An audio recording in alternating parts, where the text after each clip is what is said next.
ज्याचा मलाच भारत नाही तर संपूर्ण देशाला अभिमान आहे. सह्याद्रीच्या कुशीतून एक हिरा चमकला, भगवा टिळा चंदनाचा शिवनेरीवर प्रकटला. हातात घेऊन तलवार शत्रूवर गरजला, महाराष्ट्रात असा एक राजा होऊन गेला. मित्र हो, 350 वर्षापूर्वी आपल्या महाराष्ट्राच्या भूमीवर एक कर्तृत्ववान वीरपुत्र मिळाला, ज्याने आपल्या स्वतःच्या पराक्रमाने, शौर्याने, साहसाने आणि जिद्दीने होत्याचं होतं आणि होत्याचं नव्हतं करून मुठभर मावळ्यांच्या जोरावर आणि महाराष्ट्राच्या भूमीवर भगवा फडकवला. त्यावेळी अनेक परकीय सत्ता या महाराष्ट्राच्या भूमीवर धुमाकूळ माजवत होत्या. मुघल कैद्यात लाखो मराठा सैनिक खितपत पडले होते.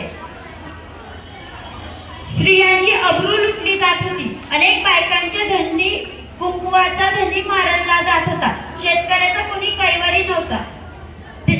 अशा वेळी महाराष्ट्राला पाहिजे होता एक झंकार, झगमगता पेटता अंगार. अखेर ती वेळ आली आणि सह्याद्रीची गर्जना झाली. 19 फेब्रुवारी 1630 रोजी शिवनेरीवर एक तारा चमकला, जिजाऊच्या पोटी सिंह जन्मला. मानाचा मुजरा पडते छत्रपती शिवाजी महाराजांना, ज्यांनी मराठी मातीत भगवा झेंडा रोविला. धन्यवाद.